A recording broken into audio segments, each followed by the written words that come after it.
Hello everyone, this is Ron from High Tech Legion, and this is the part of our review where we do the component installation inside the CM692 Advanced Black and White Edition mid-tower case. And as you can see, we have emptied out our panels and even removed the bottom part hard drive cage so we can show you how to install a radiator down there at the bottom.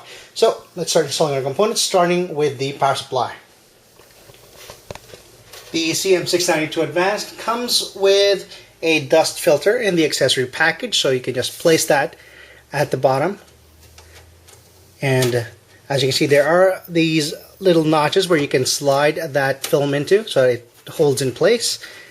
And of course, that should protect the internal component of the power supply when you face it downwards from gathering dust. And of course, we are going to install a 24mm radiator in front of it, so we are going to put in an average sized power supply. Note that some longer power supplies like Silent Pro M2 that are higher in 1300 watt or 1500 watts tend to be longer than a standard size, so you might need to make sure that your components fit if you're going to plan to install a water cooling radiator down at the bottom. As you can see, it fits snugly, and then we secure it at the back with a screw. Next, of course, we are going to install our motherboard. Before we can install the motherboard, of course, we will need to install the motherboard standoffs found in this bag in the accessory package with the motherboard screws. Now, normally installing motherboard standoffs requires the use of long nose pliers to secure it in place, but Cooler Master provides this hex adapter screw, so you can just place your motherboard standoff inside this object and just use your screwdriver when screwing in place the standoff. Now, the motherboard you're going to use, of course, has to be determined first before you start installing the standoffs.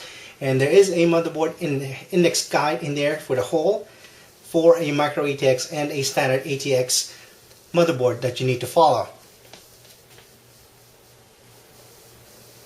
Alright, I have plugged in most of my components in here. I have the power supply plugged in already to the motherboard, and as you can see, it is quite clean here in the front. Now, all the cables are routed in the back. We're going to take a look at that later, but for now we are going to install hard drives. We have a 3.5-inch drive in here and a 2.5-inch SSD drive. We're going to install both, and as you can see, I have removed the bottom part to demonstrate the 20-40mm mounting later on. But right now we have two usable ones, the hard drive caddies, and this is more than enough to demonstrate how to install a drive. As you can see, this is a toolless design. You have these notches on the side, and you just simply take your drive and align it to each notch. Of course, not just any way you can. You have to align it so that the SATA connector and the power connector are facing the right side panel, away from the user here on the left side panel. So you just simply slide it in place like that, and make sure that the locks are really in there, because it won't slide in place otherwise. Simple as that. As for a 2.5-inch drive, there is a 2.5-inch adapter included in one of the caddies, so we're going to take that. And installing a drive in here actually requires some screws. You need to take some screws from the accessory package. I'm not going to demonstrate screwing it in place, of course, you can imagine that. But in order to mount your SSD in there, you have to mount it. As you can see, this adapter has an open area like this on one end, while the other one is straight. Make sure that the SATA connector is in the area that is open.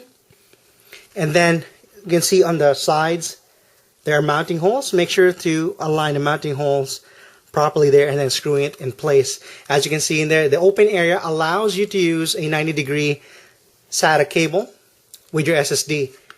If you do it the other way, you won't be able to, so that's to keep in mind when installing an SSD on this adapter, to install it that way. I'm not going to screw it right now just for the sake of this demonstration, just to save time, but understand the proper positioning of how to install an SSD in this case.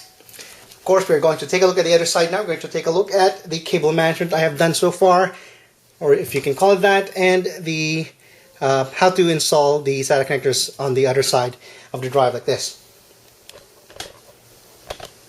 Alright, so this is what the right side panel looks like so far. As you can see, it looks quite a bit messy, but there is actually some order in here since I have already tied the certain cables in certain areas. As you see, I've used the loop in here and the loop in here. It's not really a problem since there is about 1.5 centimeters of space from the back of the motherboard tray to the right side panel. So the only issue will be this 24-pin power cable. It has to be pressed directly against the motherboard tray in order to completely close the right side panel. Now, of course, we'll take a look at the plugging in of the hard drives and SSD, because there is a proper way of plugging it in, and I'm going to demonstrate it right now.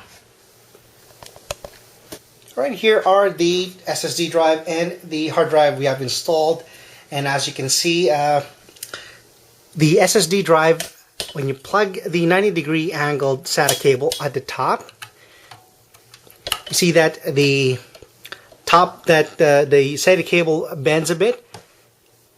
There's a bit. If you don't like that thing to happen, you could move the 3.5-inch drive at the top and have the SSD at the bottom. But of course, as you can see, if you mount the SSD at the bottom, the plate right here will catch that, so you won't be able to use a 90-degree angled SATA cable that way as well. Let's see if we can install 90-degree SATA in here. You can see it doesn't completely attach. Yeah, for it to completely attach, you can see those two dots on the top. They have to lock in place. See, we can't. There you go. The bottom part of this cable still hits, so even a 3.5-inch drive will not be able to be installed with a 90-degree SATA angled cable with this plate down here. Of course, you have to use a straight angled SATA cable in order to plug it in properly. You have no issues there, and there's still room for the right side panel to close even with a straight SATA cable. That's just one thing that users should keep in mind whenever they're planning their build with the CM692 Advanced mid-tower case. Now let's go back to the other side. I'm going to install a 5.25-inch device and install our video card. To install a 5.25-inch optical device into the CM692 Advanced, it is very easy since the toolless locking mechanisms. It's just a matter of moving the latch left or right. Of course, first you have to remove the corresponding drive bay cover that you need to remove. So let's try the second drive bay from the bottom. You need to take out the front panel, lift it from the bottom of the front bezel, and just push the latch on each side until it pops out.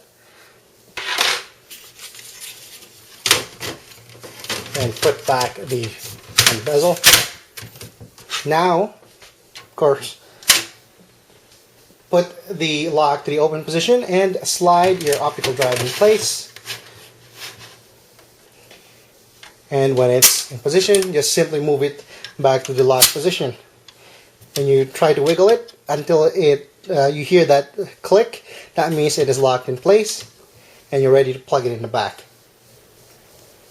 If you're installing a half-length 5.25-inch device such as this Cooler Master Silent Pro Hybrid fan controller, I suggest using additional screws on the other side to completely secure it in place. As you can see, only locking it in one side is not completely stable. You can easily move it around. So I suggest adding a screw on the other side to completely secure it in place. Those wondering whether they can install a 240mm radiator at the bottom, technically you can. There are mounting holes that you can install, something like the H100. This is actually a Corsair H100, which has a thin 25mm thick radiator in there with another 25mm fan. So there's plenty of room for this one. You can even use this at the top, although you have to mount the fan outwards. And but the problem with this case is that the 24-pin power, as you can see in there, is in the way, especially with this particular power supply, a fully modular power supply. So I would suggest having those non-modular power supplies so you can easily route it out. It doesn't have this 24-pin power sticking out at the bottom and encroaching on the area of the radiator if you want to install a radiator at the bottom. Also, the H100 doesn't reach all the way down there unless you mount it the other way, but then it will block your video card, so you can't really use a radiator such as the H100 down here at the bottom. If you want to use the H100 here, you have to mount it at the top, but then you have to leave the top open, remove the grill, and have the fan outwards, or unless you can find a thin fan that's good enough to cool the heatsink, rather the radiator. That's enough. But for those users who are wondering about the 20-40mm radiator mounting, in this case, these are the factors you have to consider. Alright, so here we have all our system components installed, and I have returned the CM692 Advanced Black and White Edition mid-tower case, so its default setting with the hard drive cages fully intact. And of course, you can see the cable management is very good. There are plenty of room to store your cables in there, even with the hard drive cage there at the bottom. And we are going to take a look at the other side now to see what a cable management looks like on the right side panel. And also we're going to take a look at if we can close it. Of course, that means it is a... Alright, so this is what it looks like behind the left side panel. As you can see, everything is clean and organized. I have reset the CM692 Advanced mid-tower case to its normal position with the hard drive cages at the bottom in place. And as you can see, cable routing management is exceptional. There's no clutter in there. All the extra cables, there's plenty of room for that at the bottom, even if you have the hard drive cages in there. Now let's take a look at the behind the motherboard tray, and let's put back this left side panel. Let's take a look at the other side and finalize our cable management back there and see what it looks like. Alright, this is what it looks like behind the right side panel. As you can see, we have all our cables plugged in. Our SATA cables are neatly organized along the lining on there. 1.5 centimeters distance from the back of the motherboard tray to the right side panel. And the only thing I needed really to tie down was this 24-pin power cable, so that I have space to push in my right side panel in there.